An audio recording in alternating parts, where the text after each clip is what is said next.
So my name is Rishi Chakraborty. I'm a partner at McLeod Law.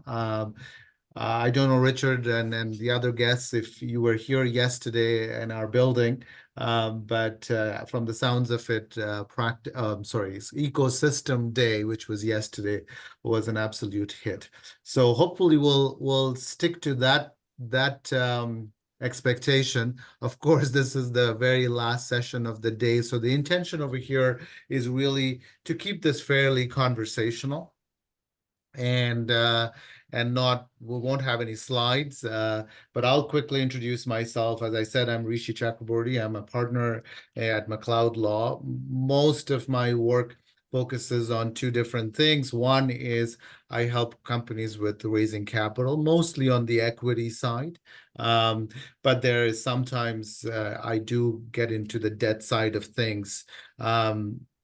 Yes, I am amazed as well, Richard. But you know what? We've got a good group here. So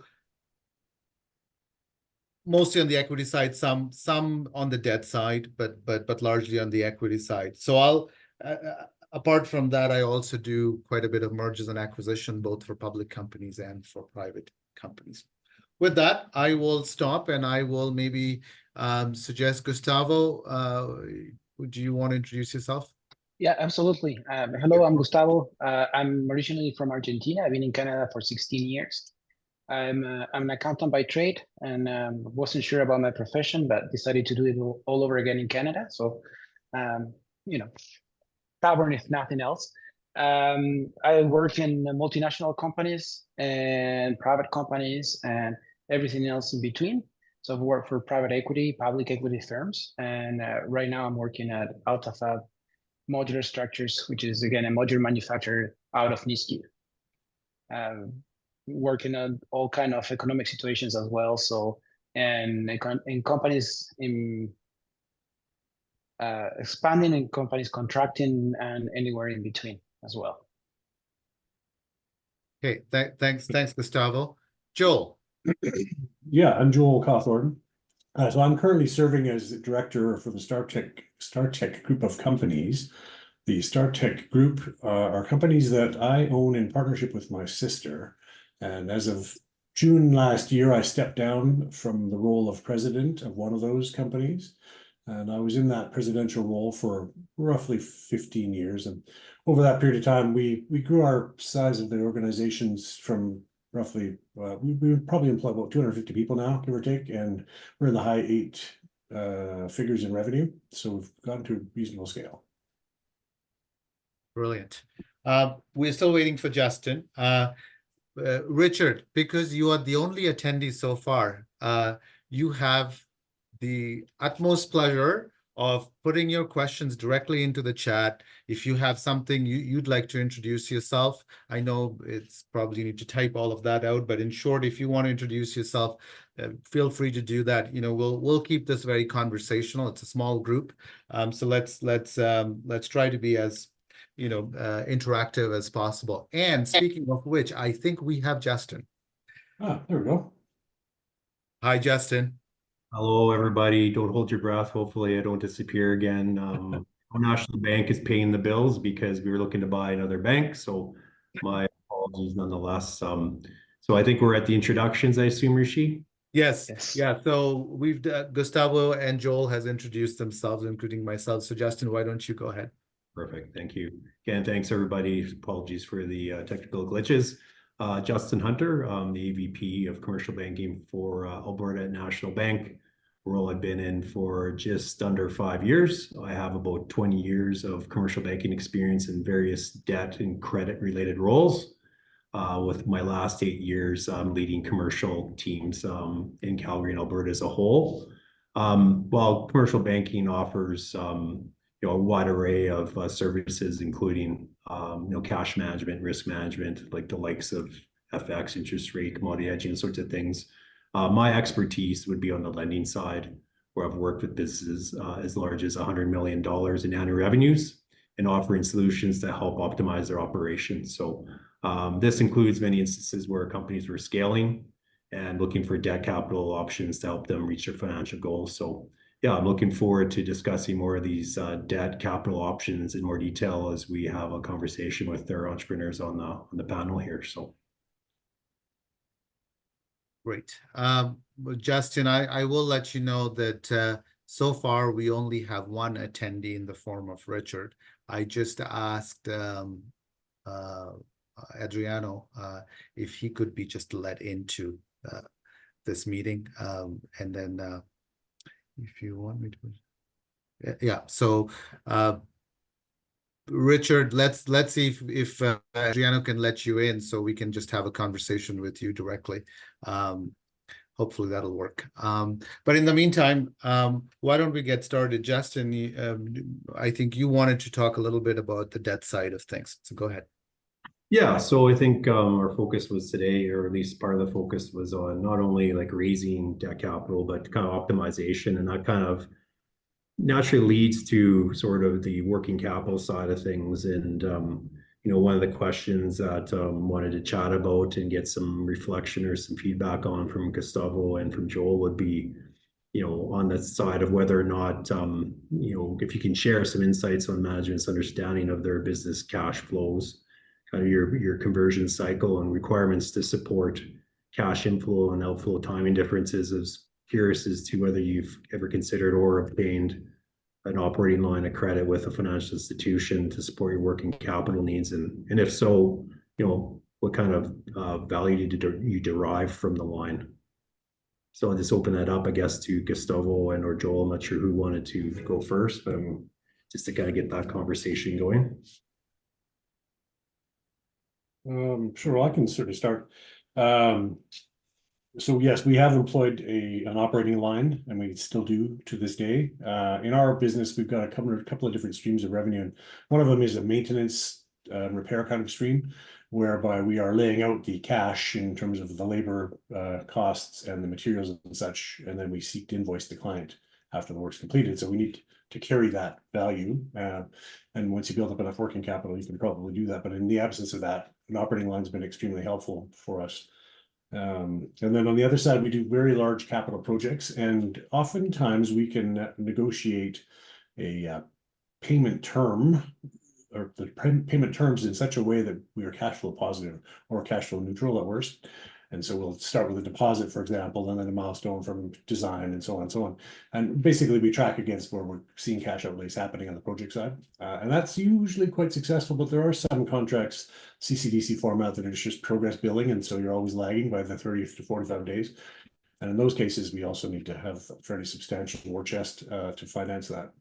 So I can just start by saying that, and I can go into a bit about cash flow management and cycles too, or do you want to just have Gustavo speak to that first, Justin, or what do you think? Oh, no, we can maybe have Gustavo just kind of chime in and see then is kind of your working capital side of things. Perfect. Same with us, we have always had a line of credit. It's normally very good for some temporary, disconnect between your inflows and your outflows. We also use pretty well now in this particular moment. It's working out well for us because we have a good enough relationship with our customers. And the way that we work is we normally do, as Joel mentioned, we do a deposit upfront for our products that help us with, securing a spot in the manufacturing schedule and be able to secure some of the raw materials that we need. And then, by the time that we are done, and we do this from several customers, right? So we use, in theory, one customer's deposit until we start using the other one, until we start using the third one. And by the time we're done with that, we have completed our product, sold it. We get we do 50% deposit or something like that, depending on the customer. And by the time our product leaves the plant, we collected 100%. So we were able to manage our capital really well through that. Couple of tools that we use just to be, and I'm going to jump into cash flow management a little bit. So if I'm derailing, call me back. One of the things that we consider very important has been to have a 13-week cash flow forecast, right? We put it together, and the first, 10, 15 times you put it together, it doesn't really make sense until it actually does. And it forces everyone in the, the management team and even the people in the finance department to to have cash up front all the time and to understand where you're going to have an issue, right? And start to anticipate where you're saying, okay, well, I'm good for 8 weeks, but the 9 and the 10th week, I have to do something about it. And so it's a very good tool. I put it in place in this company 8 or 9 years ago, and then I worked somewhere else, and then I came back, and it still wasn't used, and I used it all throughout the downturn as well. It's a very helpful tool. So again, I'm not discovering the gunpowder, but as a tool, it's very helpful and it's very practical as well. Mm-hmm. Yeah, what I'm hearing from both you gentlemen, I guess, is obviously is music to any banker's ears is really sound working capital management. Obviously, getting those prepayments if you can, payments up front, strong payment terms. Having clear milestone payments. But what often happens is, despite that really strong management, you're still going to have especially if you're mobilizing on a larger project here and there, you're going to probably have a more defined gap, and that's where a line of credit can really come in nicely, where bank can come in at 15 to 20% typically of annual sales. The margin formula is pretty straightforward in the sense of we'll go upwards of 75% on a standard counterparty accounts receivable less than 90 days. Those are for kind of your basic counterparties. If we're looking at the investment grade or government related entities, we can go upwards of 85%, which is pretty good to get.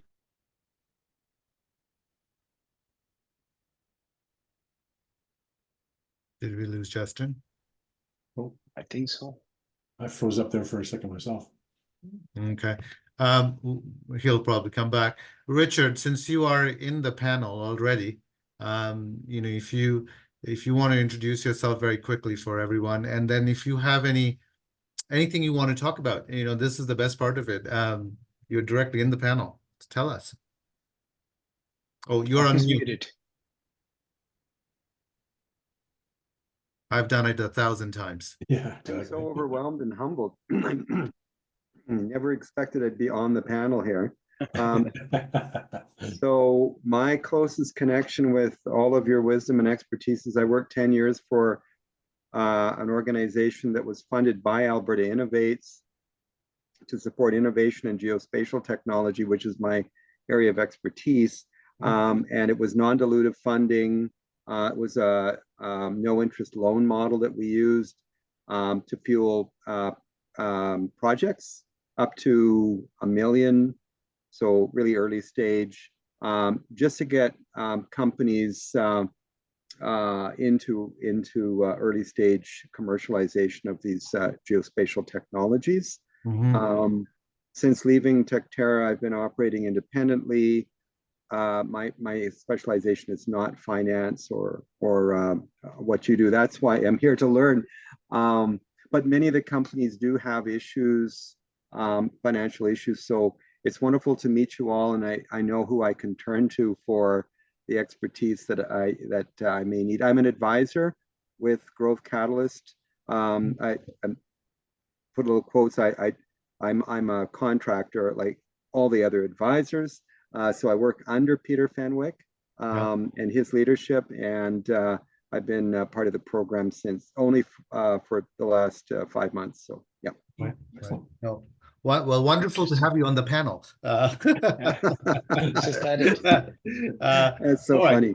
Well, I'm sure Justin's going to come back. So if you don't mind, can you tell us a little bit about Techterra in the sense that you mentioned there was a non-dilutive financing from Alberta Innovates.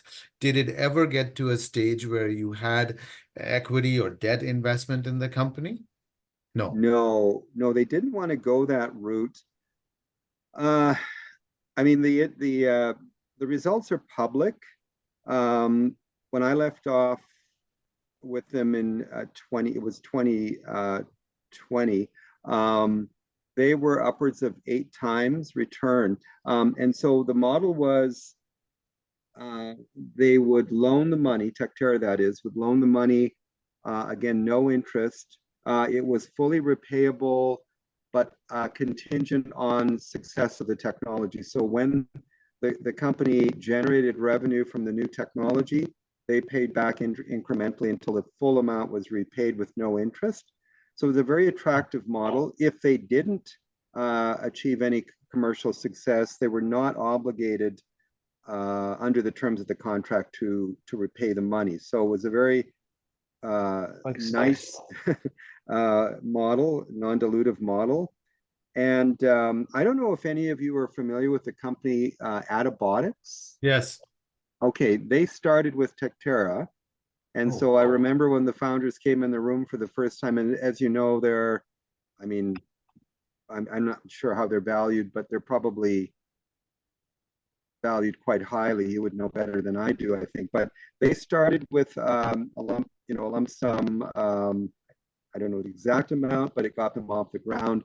There's a couple of other prominent examples of companies that got off the ground, but like any investment portfolio, it's the few and far between.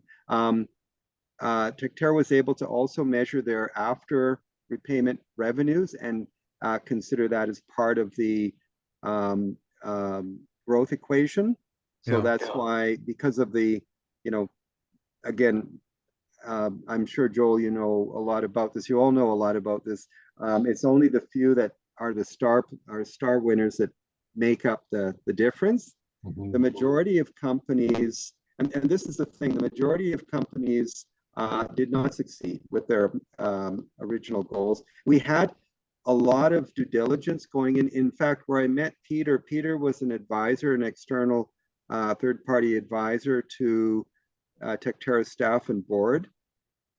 And he brought a lot of expertise from the healthcare sector and just as a serial entrepreneur, a lot of experience. So we had Peter and other people like him, but even with all that due diligence, again, the majority of companies they failed in their ambitions. I think a lot of that did have to do with their lack of ability to raise additional capital so they could get something off the ground. And this is why we're here. This is what scale up is all about, right? Right. So it's a common problem in this region where companies can get started, but unless they sell out or move out, they have a really difficult time raising the capital they need to operationalize and grow and scale. So I saw a lot of that, unfortunately. Yeah, I'll share a quick experience. Oh, Justin, welcome back. I'll share a quick experience of mine. By the way, Adibotics was and is a client of our firm. So yes, we are quite familiar with them, but sadly can't speak much about it. One of my current clients is doing some, really interesting, I don't want to throw the word revolutionary flippantly, but they seem to be doing quite well and something very innovative in the electricity and power generation space.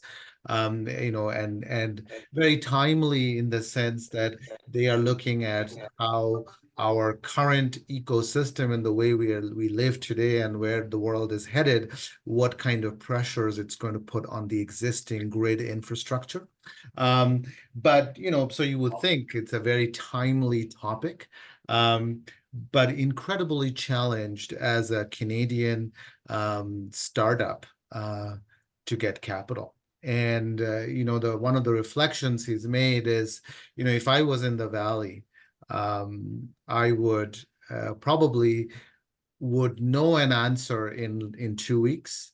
A no is much better than a maybe and a month long or 2 month long maybe. Just tell me no right now so I can move on.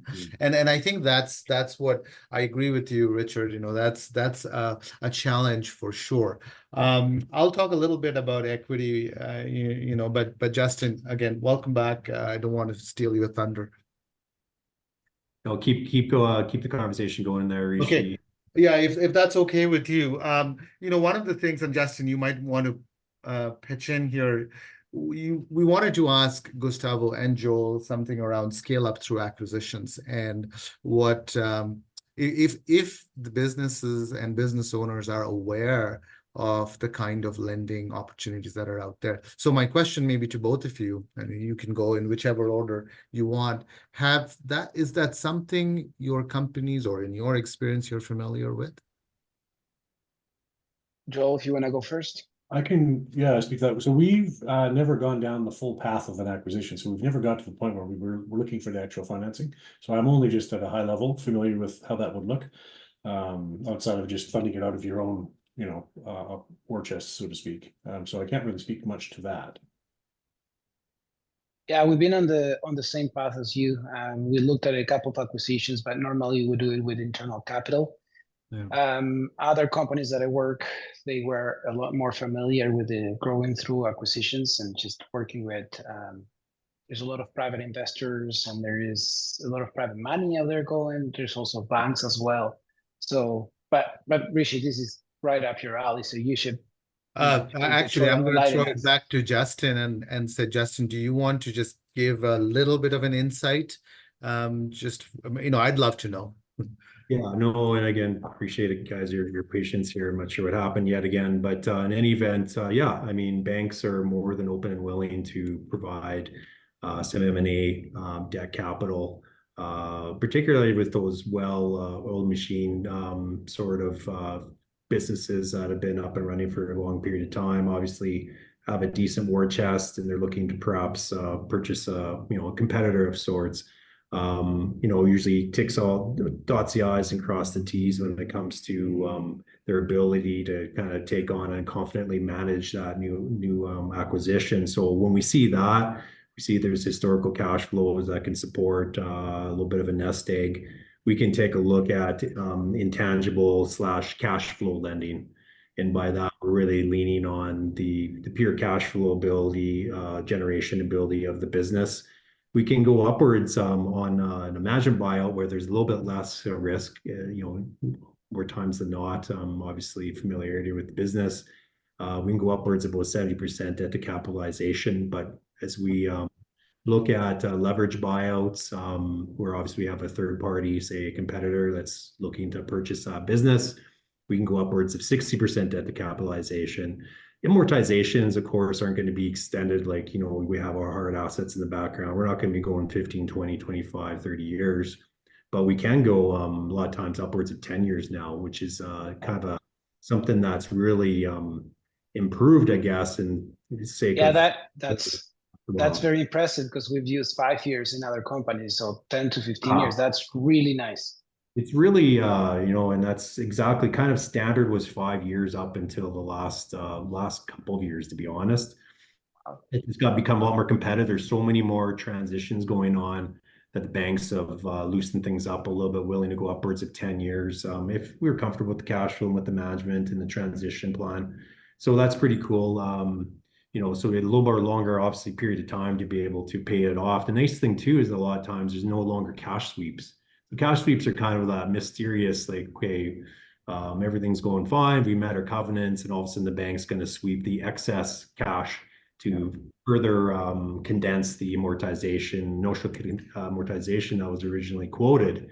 That's becoming less and less common. So when a bank says 8 to 10 years, let's say, that's what it's going to be. It isn't going to be, we'll give you 8, but we're going to sweep it to the point where it's 5. And sometimes I've said in my experiences that sometimes we're not necessarily setting up customers for failure, but in the sense of when we have these aggressive sweeps, sometimes we've taken your whole cushion is gone to the side, and all of a sudden now you're really scrambling and trying to make things work, where we want to give everybody a little more breathing room and a little more certainty through the process. So that's kind of a high level of kind of what we're looking at. We can also look at private equity backed transactions as well, where of course they're looking to lever some of the transaction. We can go upwards of about 55% debt to cap on that side, but lots of different options and a lot of things that maybe customers aren't aware of, that have really changed pretty aggressively and rapidly in the last few months and years.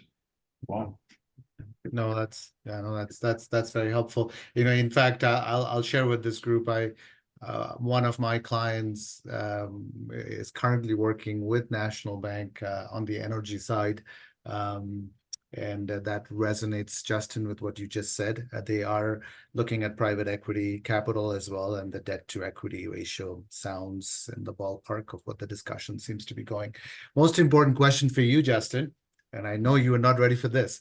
So we've got a banker and we'll corner him. So when are we expecting more rate cuts?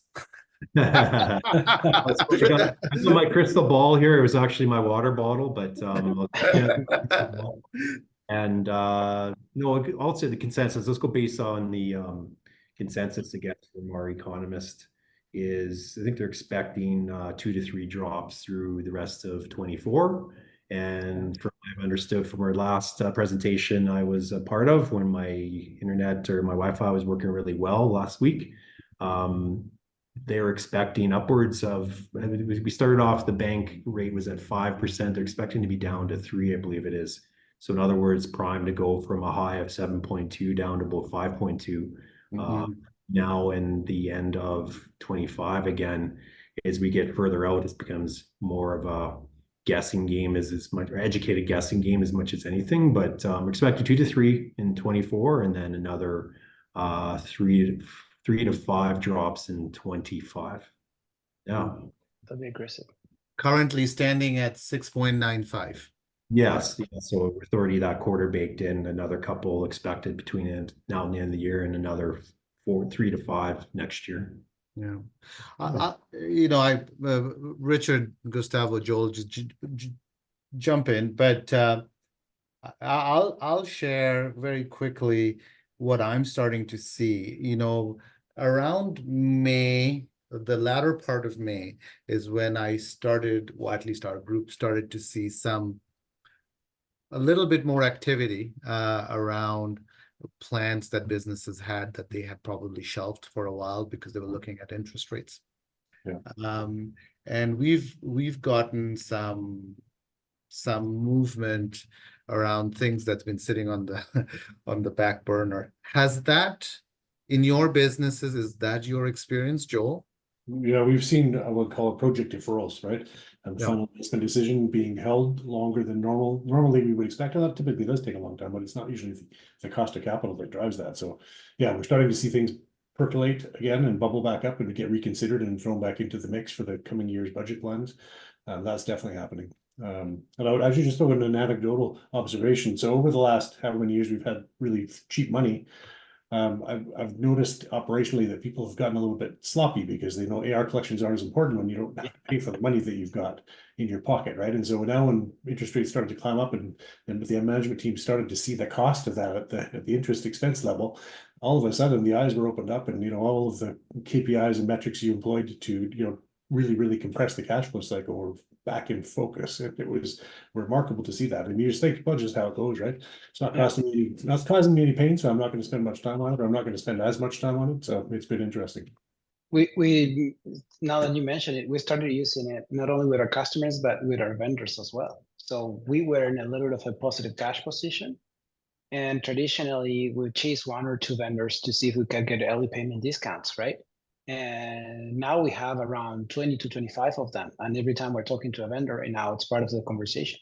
It's like, well, how are you doing, and how the business is working for you, and are we a good vendor, are we a good customer to you, how's it working, and or what are your payment terms? And rather than trying to stretch it, we go the other way around. Is that, well, how about do you have early payment discounts, right? So you're saving 1 or 2% in there in every transaction. It's pretty important. Again, now the vendors are in the same situation where with paying very high interest rates or their line of credits or anything else, and all of a sudden they say, yeah, they're more than willing to give you a discount for net 15 or net 10 or something like that, and that's another way to save some money and fight back on that interest. So it could be it's a good moment now, in particular if the interest rates are going to go down. Once you get those agreements in place with your vendors, it can last you 3-4 years down the road. So it's pretty good. Yeah, absolutely. Richard, I'm curious, as an advisor, are you having the same experience? Are you having those conversations? Are you hearing positive forecasts around what businesses want to do? Yeah, well, the whole event's been quite informative for me, because the companies I'm dealing with are, in that 3 million a year plus sort of minimum category. But as we've heard over the past few days, people have different viewpoints on what is scaling. And again, this I think is a common issue for companies in Alberta, at least, is they don't really want to grow much. They really don't have the big vision. So they're looking at relatively nominal rates of growth, and so financing isn't really an issue for them, right? They're generating enough internal cash to grow as much as they want to grow, and it's really more a question of what makes the most sense. The biggest issue that I'm hearing is cost control. So in a service based type of company, and we've heard this, I heard this several times earlier today, a common ailment is the costs are keeping pace with the revenue or starting to exceed the revenue, right? There's that crossover point. And so reducing costs through efficiencies, whether it be AI or some other technology, that seems to be, from a finance point of view, kind of the key thing that I'm dealing with. But again, it's a category. Maybe it's just the companies that I'm working with. I'm only working with 3 companies right now. I mean, their vision of growth is pretty limited, right? So I don't know if I've answered your question. No. I think you have, and I'd be curious to hear from Justin if he has any thoughts around it. But or all of you, I guess. Is it that's a very interesting comment you made? Companies in Alberta don't want to grow. I'm wondering if it's an industry specific comment, because clearly we have and historically have, the CNRLs of the world started as very, very small companies, and maybe the ecosystem was there, maybe the capital was there, there was a better and greater understanding of that particular industry. But, one of the things I noticed quite a bit is companies do want to grow to a certain point, and then they look at the Canadian market and say, we could easily go to the United States, and immediately we've got access to 10 times the market we have. Is that, Justin, in your world, is that a conversation you hear amongst your national bank clients or clients otherwise outside? To say generally, like, it's interesting this has come up, is that there's some trepidation, I guess, with growing too quickly because of obviously the recent cycles we've had, right? We've had the recession back in 15, 16, and then obviously again everyone getting the curveball with COVID and everything kind of coming to a halt. So there's just a little bit of concern and going too aggressively on the and have been stuck with too much overhead. There's been a few cycles of having to trim the fat, lay people off. I think that's where a lot of the mid-market business owners, what we're seeing and hearing, is that they want to grow, but they want to grow kind of at a level that they know they can sustain, and they're being actually quite picky in some of the the business they're taking on. If it isn't kind of almost quote unquote perfect business with the perfect margins and the counterparty risk is next to nil, they're not interested because they've been burned too many times. So it's interesting this comes up. It's one of those things where, I think every company does want to kind of grow, but not maybe as lofty as they would have maybe approached it in the past. So that's, I mean, we've come across those situations where you get to the point where, okay, well, we can't really grow much more organically. So then that kind of comes down to, okay, then they look to buy a competitor, or they look to vertically integrate, or whatever have you. So it's a bunch of different sort of scenarios, but there's just one's bitten, twice shy, I guess, probably the put it from my perspective with some business owners.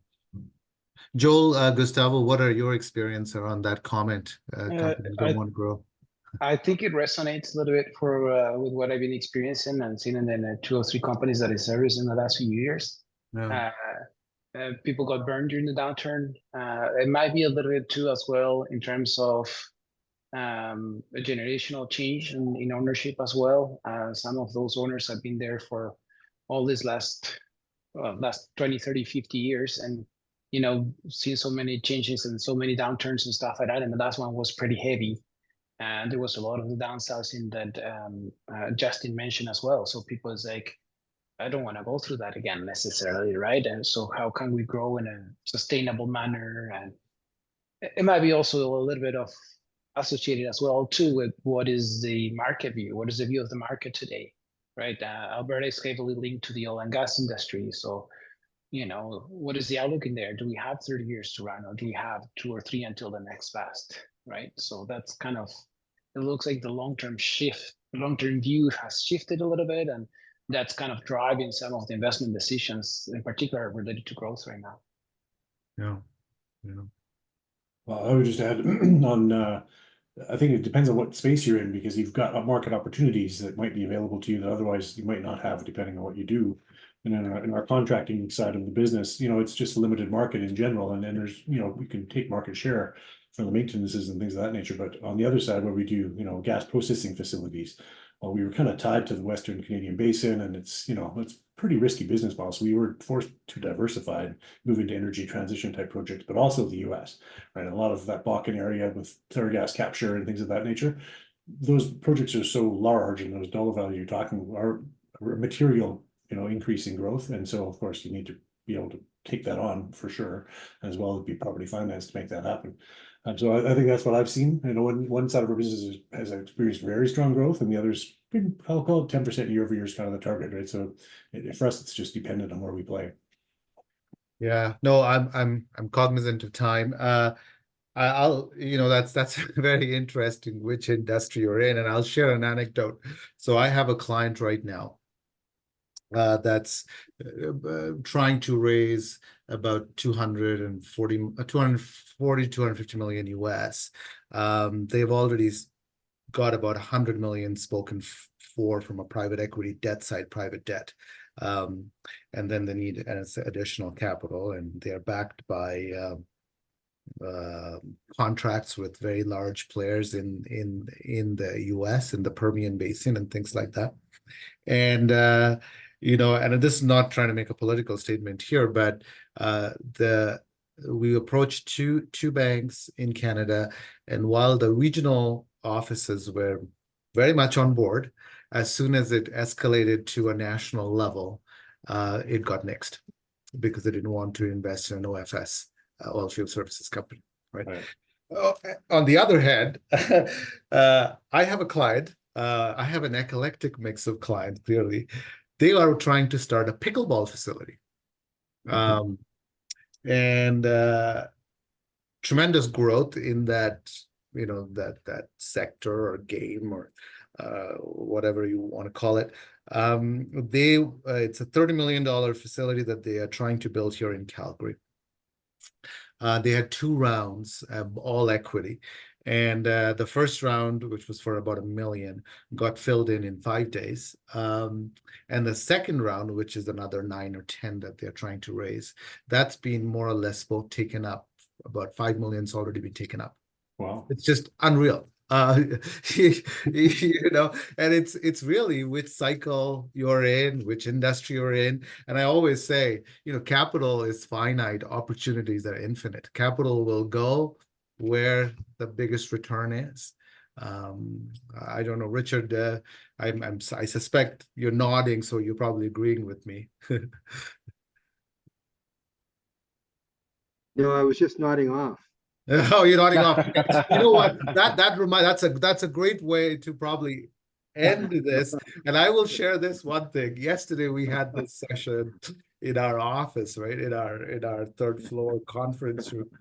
And I went down exactly around 4:30, 4:45-ish, to see how many bodies were slayed in the process. And remarkably, there were about 70%. So there'd be about 80, 90 people still hanging around. And it's like, wow, there's a lot of, of course, force and gusto in this. And then I realized, oh, wait a minute, our law firm was serving a lot of alcohol after and fine. So this is why I don't like Zoom sessions. I'm unable to offer any alcohol to any of you. So. Well, I was at the session yesterday. Rishi, are you with McLeod? Yes, I gave the welcome note if you were there. Oh, of course. Yeah, Sorry. So thank you very much for hosting. It's just such a wonderful facility, and you took such good care of us. But I remember yesterday, this we did that workshopping exercise at the end yeah. in small groups. And this issue didn't rise to the top, but I think if you looked at all those whiteboard sheets, it was raising capital was on everyone's sheet. I think it was just maybe not number one. I think it was number 2 or 3 in our chart. So it kind of gets forgotten because there are certain limiting factors regarding scaling locally that have been identified that maybe are a little bit more prominent, or at least perceived to be more prominent. But this is why I'm so shocked that there's not, 100 people at this event, because it's a common theme and a common sentiment. And maybe it's gotten to the point where it's just so over talked about that people just don't want to bring it up, right? And yeah, so I don't know what else to say other than I think for our local economy, say the Alberta economy, we have to solve this issue, or we're going to start to see more and more companies being bought out before they have a chance to actually. I mean, Adibotics is a good example of a company that I know they've had multiple opportunities to sell out, but they want to stay local. They want to build a company, a large company, and employ many Albertans, and they're doing that. But these are the exceptions. These are not, now. And Rishi, you refer to some very large players in the oil and gas sector, like energy companies. That's a totally different category in my mind. The service companies is what I'm talking about. So again, my background being geospatial, most of the companies that I'm familiar with are developing technologies to service, like surveying companies, right? Yes. And so their horizon is 2, 3, 5, maybe $10 million, and then plateau, and that's it. By the time they get to that point, then the founders are willing to just step aside and let someone run with it. So that's what I've seen. That's what I've observed locally. There's certain exceptions, like there's some big players in the engineering field that we know about, that and they grow by acquisition typically, right? But again, how do we fuel this? What this event is all about, and what these programs that Peter and Dr. Abbey are, they're driving this, and many others too, really. The scaling, what they call the scaling gap. I think this is a big part of it. What we're talking about right now is a big part of the puzzle to solve that scaling gap. That's just my very, very high level take on it. Yeah, and if it's okay with everyone, my parting comment to your last comment, Richard, is I feel the same way when I look at the tech, and I'm going to over generalize here. I'm going to broadly use the word tech, the tech ecosystem in Alberta. And as a service provider, I find it very overwhelming because I don't know which incubator, which accelerator, which finance, capital raising company I should go to, because when I look at all the trade associations, the groups, there are so many. There are so many, I can just rattle off names, and it seems like, to me at least, there is need for some consolidation amongst the not-for-profit groups to say, we're all trying. It's a smaller market, but we all have such very defined niche. But we're trying to, solve a problem. And even as a service provider, I am absolutely overwhelmed with how many organizations there are. But anyway, I'll leave it at that. Any parting comments, Joel, Gustavo, Justin? Oh, 10 more minutes. We've got 10 more minutes. Well, I'd be interested. Don't nod off, Richard. I've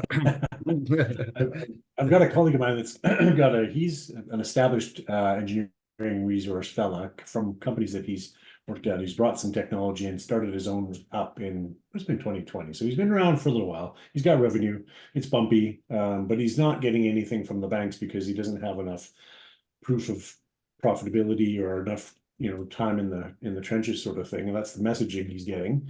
And he's talked to BDC and they're willing to step in with some sort of special loans, I guess you'd say, in terms of how they would approach and support the growth of business. But for a guy like that, maybe the question might be, what is the best course of action for somebody that is sitting in that space? He's got a clearly marketable project. He works with railroads, both locally and internationally, and he's got an order book that's growing on the daily.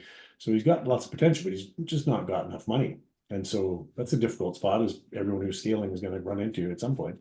So I'd just be interested to see what your guys' perspectives are on how a fellow like that should really approach that. I mean, from the lean perspective, BDC definitely is probably the best partner to play with at this point in time. They're usually their earlier stage for maybe proven out 2-3 years of more consistent, stable cash flows. Banks, for better for worse, will be really set on the 2-3 year period at least, probably typically 3. We'll do some sometimes go 5 and discount a couple of years with COVID noise, but until you get that 2 to 3 years, he's going to probably come across that challenge. BDC is typically that bridge to kind of provide that capital and get to the point where they can find some maybe lower cost capital as you get kind of past that threshold. But that being said, I've seen a lot more aggressive plays or competitive plays here in the last 6 months with regards to kind of a high level scenario that you provided, Joel, is leaning more into future cash flows. I mean, ultimately that's what we're doing anyway, but leaning more, I guess, into projections and into past results. And I mean, if you have a contract we can lean into, of course, if we get into those types of take or pay, like, obviously those are very powerful because banks want to have revenue certainty, right? Okay, well, you have all these plans, but what is ultimately guaranteed? Well, you have a take or pay, right? Example there, or a real firm contract that we can lean into. Those are some of the opportunities where potentially there's something there. But you're going to be going in at lower loan to value, those sorts of things. You're not going to quite get the aggressive structures that you would otherwise. But I would say that there's starting to be more willingness to consider those type of scenarios because, like you said, it's too many entrepreneurs out there right now that are just kind of like, I want to do this, but they're waiting, they tell me to come back in 3 years and I don't have 3 years, right? I need to find the capital. A great idea. And if I don't execute now, then somebody else is going to swoop in, right? So maybe I don't know if that specifically answers your question, but I would tell them to not give up. I think, chatting with a few more banks, I think is still worth his while. But BDC is probably your highest probability of having some capital come their way and be able to move forward with their plans. Yeah, I think that's helpful. I think that's probably helpful for anyone else that's going to run into a scenario like that, right? And oftentimes some grant money if you want non-dilutive. Alberta Innovates. There's a few provincial and federal programs, depending on what sector or what is he doing. There might be some money in there that is non-dilutive, so it's worth exploring. To Rishi's point is, how does one figure out how to navigate through that? Like people say, oh, go to well, who do you talk to, or go to this outfit or that organization? Well, who do you talk to, and how do you navigate through that? Do you take a debt with you? And I know of a non-for-profit that normally help out with government grant applications and stuff like that it can help you navigate through all that stuff. Oh yeah. Okay. The name is, I'm not gonna put it out there if you guys don't mind. It's called CIGC Campus Innovation Technology or something Gustavo, like that. can you put that in the chat? Yes, if you don't mind. Yes. But in the meantime, Joel, I would say, if there is an appetite to give equity, that's always an option. The challenge I find with a lot of founders is they look at it as their baby, and which is fair, and they're reticent or reluctant to give up too much. Now, of course, there's a bit of a trade-off, right? And another challenge is valuation. you know, I don't know how much I should give up because I don't know what my company is worth. Fair enough.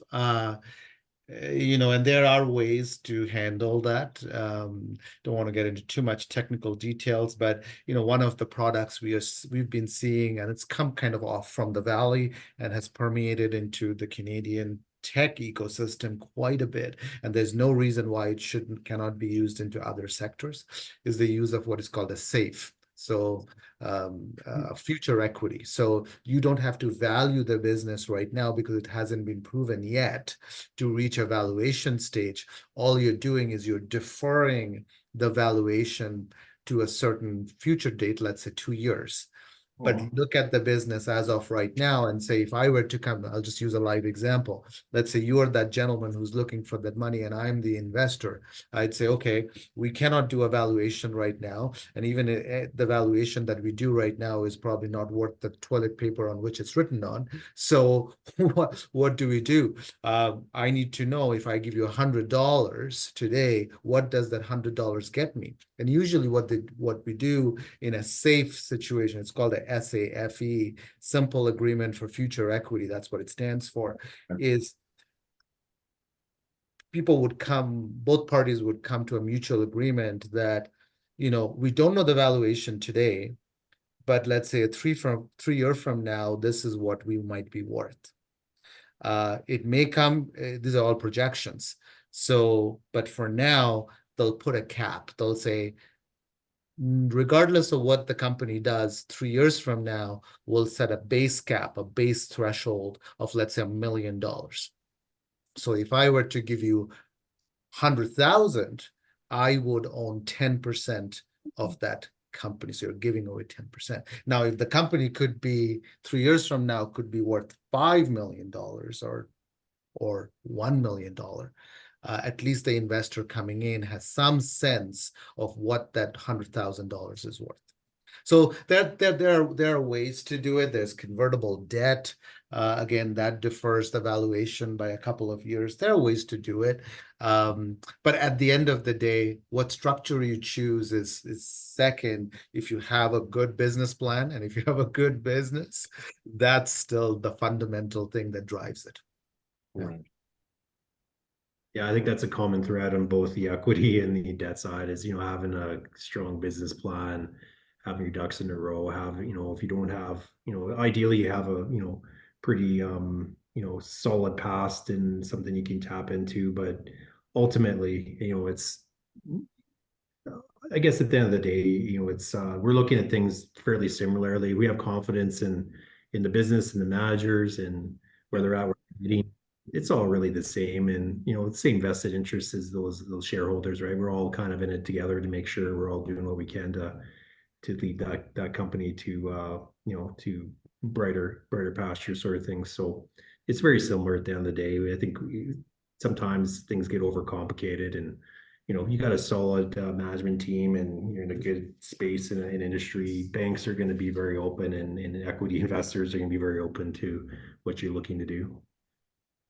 The trade-off between risk and potential. Yeah. Okay. Any last parting comments? I have actually a quick question. Who is coming to the awards gala? I am. Justin, you're coming? Okay. Okay. All right. I haven't committed. When is that? Is that next week? That's tomorrow. Oh, tomorrow. Tomorrow is the final day, and it kind of culminates in the awards gala. But you know. Yeah, we have a table. We need to do in person the next time then. Yeah, yeah. I think National Bank does have a table, doesn't it, Justin? Yeah, we're bringing along a few of our customers. None of them that are on the list, unfortunately, but are in awards. But we'll make a play for them to be part of it next year. How about that? Yes, for sure, for sure. Okay, all right. On that note, unless there's anything else, shall we say c'est la vie? Thank you, everyone. Thank it was a real pleasure to be engaged with you like this. Thank you. Excellent. Thanks, everybody. Okay, take care. Have a great evening. Okay, you too. Good evening, everyone. Bye. Bye-bye. Bye.